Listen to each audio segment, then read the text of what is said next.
अस्सलामुअलैकुम रहमतुल्लाहि व बरकातुहू। आप देख रहे हैं मेरा यूट्यूब चैनल और मैं हूं गुलाम नबी मद्दी। नाज़रीन किराम, तेहरान के अंदर 3 मुल्कों का ग्रैंड इजलास हुआ है जिसमें तुर्की के सदर, रूस के सदर और ईरान के सदर शरीक हुए हैं। तुर्की के सदर तैयब एर्दोगान और रूस के सदर व्लादिमीर पुतिन खुसूसी तौर पर इस इजलास में शिरकत के लिए अपने अपने मुल्कों से तेहरान पहुँचे, जहाँ पर उनका इस्तकबाल ईरान के सदर इब्राहिम रईसी की जानिब से किया गया। बड़ा शानदार इस्तकबाल किया गया और इस कॉन्फ्रेंस पर और इस इजलास पर दुनिया की नज़रें जमी हुई थीं। बिलखुसूस ये इजलास अमरीका के अंदर, यूरोप के अंदर खुसूसी तौर पर अहमियत का हामिल रहा। उन्होंने इसको ख़ास तौर पर देखा। तेहरान के अंदर जो इजलास हुआ है 3 मुल्कों का, इसमें 3 मुल्कों के जो सदूर थे वो शरीक हुए। आप जानते हैं रूस दुनिया का एक ताकतवर मुल्क है जो दुनिया के अंदर पेट्रोल और गैस की दौलत से माला माल है। तुर्की चूंकि एशिया और यूरोप के संगम पर वाक़ है तो तुर्की की अपनी अहमियत है और तुर्की रूस और यूरोप और अमेरिका के बीच पुल का किरदार भी अदा कर रहा है। और इसी तरह से तुर्की ईरान और अरब दुनिया के दरमियान भी पुल का किरदार अदा कर रहा है। तो तुर्की की एक अपनी अलग से अहमियत है। दूसरी तरफ ईरान ये भी दुनिया के अंदर पेट्रोल और गैस के ज़खायर की वजह से एक ख़ास अहमियत रखता है। और फिर दुनिया के अंदर बिलखुसूस मिडिल ईस्ट के अंदर जो ईरान की बढ़ती हुई सरगर्मियाँ हैं, इनकी वजह से अमेरिका को, यूरोप को और अरब दुनिया को काफ़ी परेशानियाँ हैं। तो नाज़रीन किराम, इस वजह से ये इजलास बड़ा अहमियत का हामिल था। इस इजलास के अंदर मुख्तलिफ इशूज़ पर खुलकर बातचीत हुई है और इस इजलास से पहले ईरान और तुर्की के सदूर की बाहमी मुलाकात भी हुई है, जिसमें तुर्क सदर तैयब एर्दोगान और ईरानी सदर इब्राहिम रईसी के दरमियान खुलकर बातचीत हुई है कि दोनों मुल्कों के ताल्लुकात किस तरह से अच्छे किए जाएं। ईरान और तुर्की की सरहदें आपस में जुड़ती हैं, वहाँ पर तुर्की ने बाकायदा जो बाउंड्रीज़ हैं वो भी लगा ली हैं, यानी वहाँ पर जो फेंसिंग है वो तुर्की की जानिब से की गई है, क्योंकि आमतौर पर ईरान से तुर्की के अंदर स्मगलिंग की बड़ी कार्रवाइयाँ होती थीं और मुख्तलिफ तरह के अस्करियत पसंद और जंगजू भी ईरान से तुर्की के अंदर घुस जाते थे, जिससे तुर्की को नुकसान होता था। तो जहाँ अमन व अमान के हवाले से बातचीत हुई है और इसी तरह से आपने देखा होगा कि ईरान के कुछ जासूस तुर्की के अंदर पकड़े गए हैं जो वहाँ पर ईरान के निज़ाम हुकूमत के मुखालिफिन जो थे उनको कत्ल कर रहे थे, या फिर इसराइल के जो सियाह थे जो वहाँ पर विजिटर आते थे उन पर हमला कर रहे थे। तो मुख्तलिफ चीज़ों पर बातचीत हुई है। तुर्क सदर तैयब एर्दोगान ने ईरानी सदर इब्राहिम रईसी को कहा है कि आपके मुल्क से हमारे मुल्क के अंदर जासूसी की कार्रवाइयाँ होना यह बड़े अफसोसनाक बात है। हम आपके साथ बतौर पड़ोसी मुल्क होने के अच्छे रिलेशन चाहते हैं, लेकिन आपकी जानिब से हमारे मुल्क में जब इस तरह की कार्रवाइयाँ होती हैं तो यह हमें कबूल नहीं है। ये एर्दोगान ने पैगाम दिए है इब्राहिम रईसी को। फिर दूसरी तरफ से दोनों मुल्कों के दरमियान मुख्तलिफ तरह की तजारत भी होती है, जिसमें ईरान से पेट्रोल और गैस की तरसील भी तुर्की को होती रहती है। तो इस पर ताल्लुकात बढ़ाने पर बातचीत हुई है। और सबसे बढ़कर जो शाम के अंदर ईरान और तुर्की के बीच इख्तलाफात हैं उन पर एर्दोगान और इब्राहिम रईसी के बीच बातचीत हुई है। शाम के अंदर बशार अल असद की हिमायत पिछले 12-13 साल से ईरान कर रहा है। ईरान के जंगजू वहाँ पर मौजूद हैं, फ़ौजें मौजूद हैं और ईरान ने बाकायदा पैसा लगा रखा है शाम के अंदर। और तुर्की शाम की सरजमीन से अपने ऊपर हमलों को रोकने के लिए ऑपरेशन करता है, जिसमें PKK नामी कुर्द बागी तंजीम सर फहरिस्त है और दीगर शिद्दत पसंद तंजीमें हैं जो शाम की सरजमीन तुर्की के ख़िलाफ़ इस्तेमाल करती हैं। तो तुर्क फ़ौजों का जो ऑपरेशन शाम के अंदर है इस पर ईरान को बड़ा एतराज़ रहा है। तो ईरान का ये एतराज़ दूर करने के लिए एर्दोगान ने कहा कि आप बशार की हिमायत करते हो, हमने इस पर आपको नहीं रोका, और जब हम शाम के अंदर कुर्द बागी दहशतगर्दों को मारते हैं तो इस पर आपको भी एतराज़ नहीं होना चाहिए।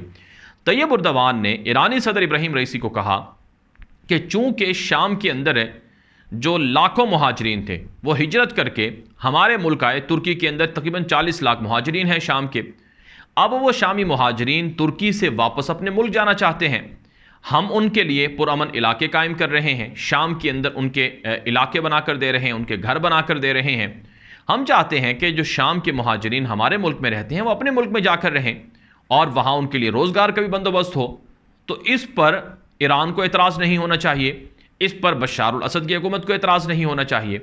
तो ये चीज़ें खुलकर एर्दोगान ने ईरानी सदर इब्राहिम रईसी के सामने रखी हैं कि आप इस मामले पर अपनी सियासत में और अपने पॉलिसियों में, अपने मामलात में गौर करें और हमें खामखा की मुदाखलत हमें कबूल नहीं है, क्योंकि इससे हमारे और आपके ताल्लुकात बिगड़ेंगे। ये उर्दगान ने इब्राहिम रईसी को ये कहा है। दूसरी जानब नाज़रीन किराम, ईरानी सदर इब्राहिम रईसी और रूसी सदर व्लादिमीर पुतिन के बीच भी मुख्तलिफ इशूज़ पर बात हुई है, तवील मुलाकात हुई है। तवील जो मुलाकात थी इसके अंदर मुख्तलिफ चीज़ों पर बातचीत हुई है। अमरीकी मीडिया, यूरोपियन मीडिया ये रिपोर्ट कर रहा है कि रूस यूक्रेन की जंग में अमरीका और यूरोप से पिट चुका है, यूक्रेनी फ़ौजों से पिट चुका है। रूस को यूक्रेन के अंदर बड़ी तबाही देखना पड़ी है। तो अब रूस के सदर व्लादिमीर पुतिन ईरान से भीख मांग रहे हैं कि आप हमारी मदद करें, हमें फ़ौजी भी दें, हमें जंगजू भी दें और हमें असलहा भी दें। अमेरिका का मीडिया, यूरोप का मीडिया ये रिपोर्ट कर रहा है कि पुतिन ने ईरान से ड्रोन तैयारे ख़रीदने की बात की है। सैकड़ों की तादाद में ईरान के पास ड्रोन तैयारे हैं, जो पुतिन ने कहा है कि ये ड्रोन तैयारे हमें दें ताकि हम इनके ज़रिए से यूक्रेन के अंदर अमरीकी असलहे को तबाह करें, यूरोपियन जंगजुओं को मारें और यूक्रेनी फ़ौज को मारें। अमरीकी मीडिया के मुताबिक ये पुतिन की नाकामी है कि वो रूस की फ़ौजें यूक्रेन के अंदर तबाह करवा के, असलहा तबाह करवा के अब ईरान से मदद मांग रहा है, भीख मांग रहा है। जिस तरह से ईरान के पास जंगजू शाम के अंदर, इराक़ के अंदर लड़ रहे हैं, यही जंगजू यूक्रेन के अंदर रूस की जानिब से उतारने का प्लान है ताकि वहाँ पर अमरीकियों को और यूरोपीय फ़ौजों को और इसी तरह से यूक्रेनी फ़ौजों को शिकस्त से दोचार किया जाए। यह दावा अमरीकी मीडिया, यूरोपीय मीडिया कर रहा है। दूसरी तरफ नाज़रीन किराम, ईरान का मीडिया ये कहता है कि हमारी रूस के साथ मुख्तलिफ़ चीज़ों पर बातचीत हुई है। रूस के ऊपर भी अमरीकी पाबंदियाँ हैं, ईरान के ऊपर भी अमरीकी पाबंदियाँ हैं। इन दोनों मुल्कों ने अमरीकी पाबंदियों के मुकाबले में एक दूसरे को ताउन करने का कहा है। इस हवाले से ताज़ा खबर यह सामने आई है कि ईरान और रूस के बीच अब जो तिजारत है वो रूसी करेंसी रूबल में होगी। रूसी करेंसी रूबल के ज़रिए से तिजारत शुरू कर दी गई है। ईरान को आप जानते हैं गंदम और दीगर अशिया की ज़रूरत होती है और रूस के अंदर बड़े पैमाने पर गंदम पाई जाती है, तो रूस गंदम फराहम करेगा और इसी तरह से मुख्तलिफ जो ज़रूरियात हैं दिफाई तौर पर वो रूस देगा। और जो ईरान के पास जो टेक्नोलॉजी है ड्रोन बनाने की ज़्यादातर, वो फराहम की जाएगी रूस को। तो ये इनके दरमियान बातचीत हुई है और ये एक तरह से ब्लॉक भी है जो तीन मुल्कों के दरमियान बना है। तो ये तो नाज़रीन किराम इनफरादी मुलाकातें होंगी। अब मैं अगर इज्तिमाई जो इनके दरमियान मीटिंग हुई है जिसमें तैयब उर्दवान, पुतिन और इसी तरह से इब्राहिम रईसी, ये तीनों सरबराहान शरीक हुए हैं, इसके अंदर उन्होंने शाम के मसले पर बातचीत की है, क्योंकि शाम के अंदर रूस भी मौजूद है, बशार की हिमायत कर रहा है।